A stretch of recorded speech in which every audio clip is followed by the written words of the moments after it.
Namaste. Hi, yogis. Welcome to the Shaman and the Mermaid. This is the Puerto Morales edition. We just finished up a 10-day immersion with our 300-hour teacher training program. We're juiced and excited in the teachings, and we're also happy to bring you the astrology weather coming up here. We're taking you from September 17th all the way through October 17th, and there is a lot of things going on. Yes, there is. We had a time trying to figure out how to encapsulate all the aspects, and we just decided to give an overall blanket statement for our theme of walk the middle way, don't get caught in the fray, because there is so much coming at us. Good trines and positive harmonies, as well as a lot of oppositions and squares, and so it's kind of a dance. The other night we were in the square watching some of the locals do some dance classes up on the platform, and it was really complicated, like salsa dance moves and cambio, and then they all change, and they really had to have their footing down, and they really had to be on top of their game in order to make that dance fulfill its purpose. And I would say that's a really great metaphor for what is upcoming in this next moon cycle, because you really need to watch your step. There's a lot of potential minefields to go off if we're not careful.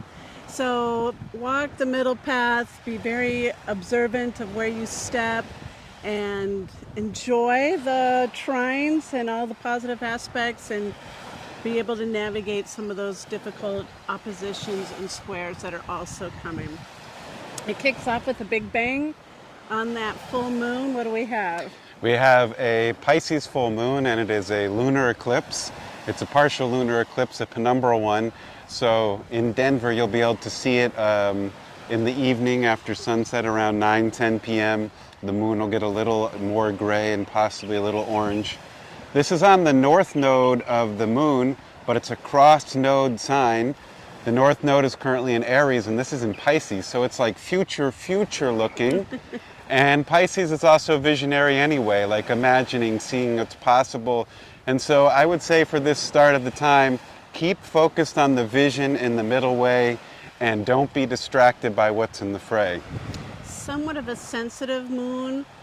So maybe this is one of those moons where you can, watch your energy field, what's coming into it, what impressions are being imprinted upon it, maybe set some boundaries, maybe stay home. It's a really creative mood.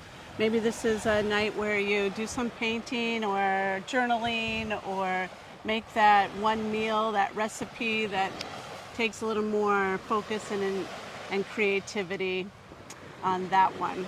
I like that. Our next bunching of energies is with the sun. The sun will trine Uranus on the 18th. It will oppose Neptune on the 19th. It will trine, it will trine Pluto on the 20th. And then on the 22nd, it will go into the sign of Libra. So it's all about the sun. Sun, sun, sun, here we come. And that's that dance step. It's like this and then that and then this and then that. So you got to watch your step there.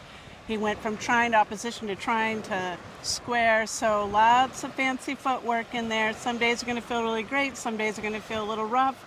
Just walk the middle path. Don't get distracted by the fray. Walk the middle way. Don't be distracted by the fray. And that 22nd is fall equinox. Happy fall. Yay! A good time for balance, and I love the autumnal season. Yes, so that's part of the reason we chose walk the middle way, is there's a lot of energy really focusing on balance, the equinox being one. Another one, the sun is going to move into the sign of Libra, which of course is the balance scales. The sun is our outward expression of things, so it's saying really walk that middle way, don't get caught up in the fray. And the sun moving into Libra is also on that equinox. Our next grouping of energies is with the planet Mercury. It's all about Mercury. Mercury will trine Uranus on the 24th. Mercury will oppose Neptune and trine Pluto on the 25th. And then Mercury will move into the sign of Libra on the 26th. And that is Mercury, Mercury, Mercury. What do we got? More step, step, step, and then that moving into Libra balance. Walk the middle way, don't get caught up in the fray. Then we hit our second eclipse. Eclipses always come in twos, always. And 2 weeks apart, our second eclipse is in the Libra new moon. And this is solar eclipse, so it won't be visible in Denver. What do you have on a solar eclipse on the south node? Well, the south node is about where your soul wants you to keep reviewing, to clean up some energy, some karmas, etc. This is about balance. This is about other. The sign of Libra is also about relationships and starting to step away from the personal signs and moving across into the transpersonal.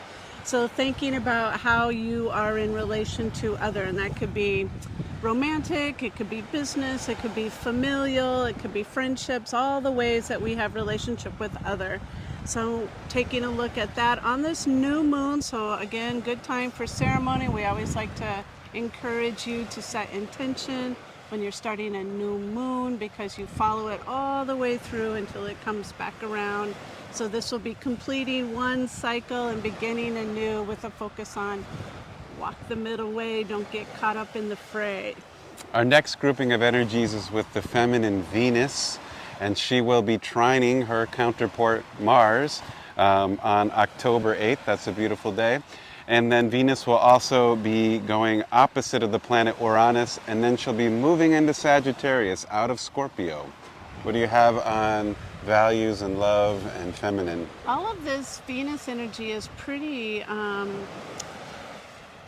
forward friendly, and this is where you could take two extra steps and get a little bit more radical in your moves.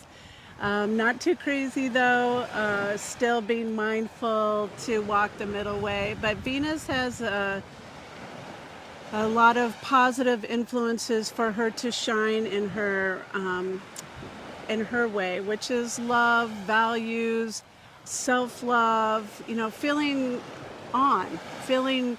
in fuego as she moves into the fire sign of Sagittarius. I like that. And then we got some big dogs.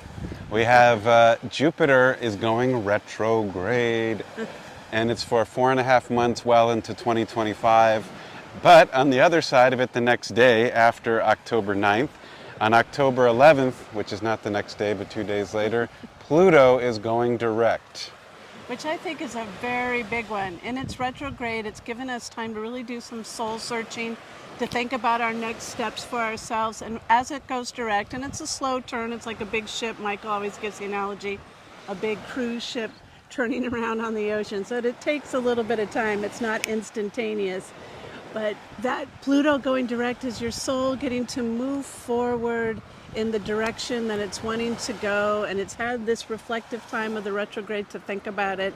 So now it's starting to take those steps towards integrating that new way, the new path that you would like to take for yourself. I think that's a really big one in this astrology report, Pluto direct. And Pluto's also in Capricorn for this last little bit. It's the last time until the year 2253. It's a long time, and this will go direct just after the election. And I guess a little bit of part of what we're saying, stay the middle way, don't get caught up in the fray, is there's going to be a lot of pull on us in all the ways, from our values to our political viewpoints to, just stepping into this next year all together with new leadership here in the United States.